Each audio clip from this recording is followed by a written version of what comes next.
ونستغفره ونعوذ بالله من شرور أنفسنا وسيئات أعمالنا من يهده الله فلا مضل له ومن يضلل فلا هادي له وأشهد أن لا إله إلا الله وحده لا شريك له وأن محمدًا عبده ورسوله يا أيها الذين آمنوا اتقوا الله حق تقاته ولا تموتن إلا وأنتم مسلمون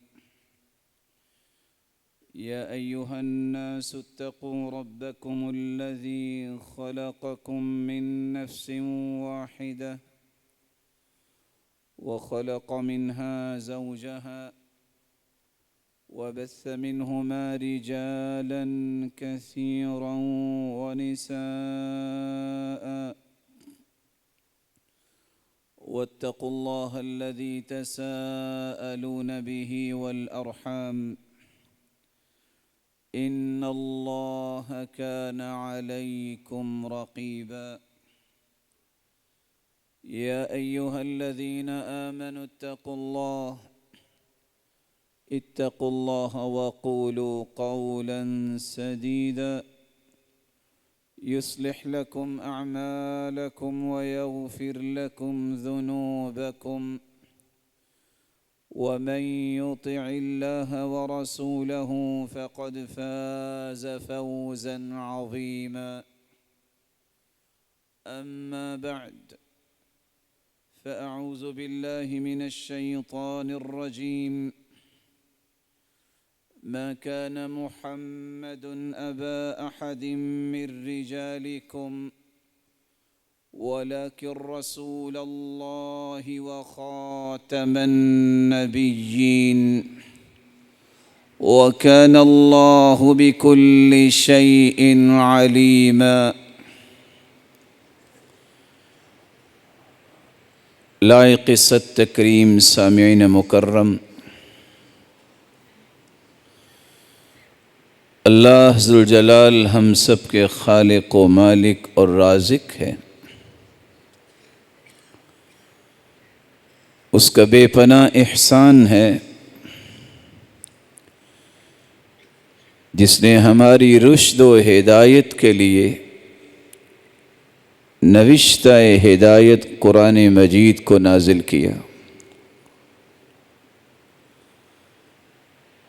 اور اس قرآن کی روشنی میں تربیت اور تزکیہ کرنے کے لیے اللہ ذوالجلال نے جس ہستی کو معلم اور مربی اور مزکی بنا کے اس امت کے لیے بھیجوایا، وہ مخلوق میں سب سے اعلیٰ اور سب سے ارفع اور سب سے اسما ہستی سرتاج رسل محمد الرسول اللہ صلی اللہ علیہ وآلہ وسلم ہے۔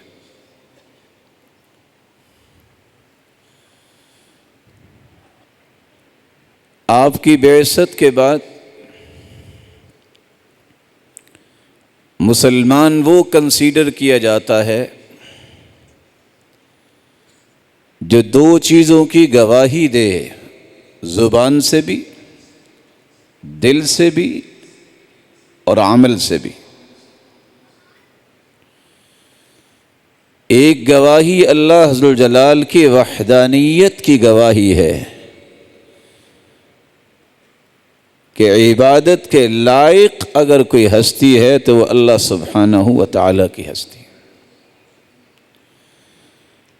تو جملہ عبادات اللہ ذوالجلال کے لیے، یہ ہے معنی اشہد ان لا الہ الا اللہ۔ میں اس بات کی گواہی دیتا ہوں کہ اللہ رب العزت کے سوا کوئی بھی عبادت کے لائق ہی نہیں۔ اور دوسری گواہی واشهد ان محمدا عبده ورسوله،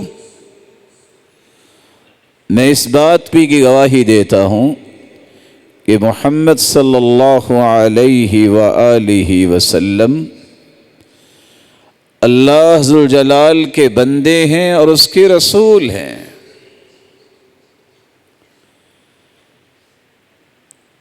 جب تک یہ دو گواہیاں انسان زبان سے نہیں دیتا،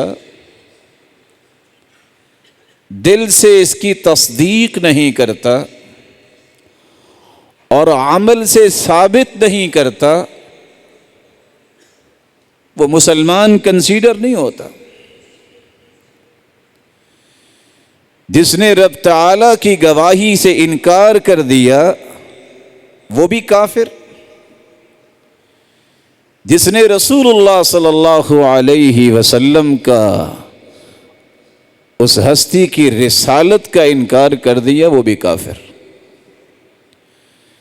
وہ بلیورز کے ڈومین میں نہیں رہتا۔ اگر تو مسلمان ہے اور اس نے انکار کیا ہے تو اس کا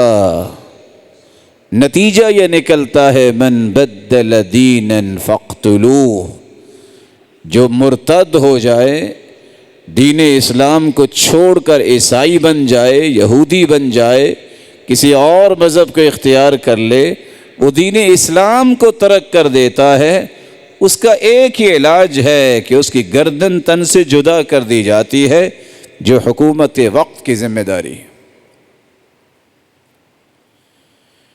لا الہ الا اللہ،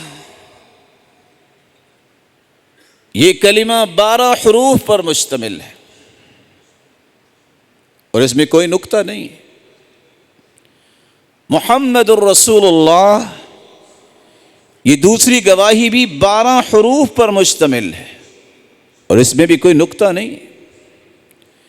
یہ 12 اور 12 24 دن رات کے 24 گھنٹوں میں اگر انسان اپنے ایمان کو ہر قسم کے نقطے سے بچانا چاہتا ہے جس سے اس کا ایمان ملوث ہو سکتا ہے، تو اسے نہ کبھی توحید پہ آنچ آنے دینی چاہیے، نہ کبھی رسالت پہ کوئی نقطہ آنے دینا چاہیے۔ رسول اللہ صلی اللہ علیہ وآلہ وسلم کی رسالت کی گواہی اور اس کے تقاضے کیا ہے؟ آج ہماری گفتگو کا محور وہ 3 تقاضے ہیں جو رسول اللہ صلی اللہ علیہ وآلہ وسلم کی گواہی کے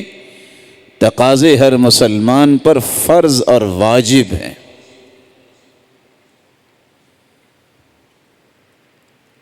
اللہ کے رسول صلی اللہ علیہ وسلم کی رسالت کو ماننا، گواہی دینا،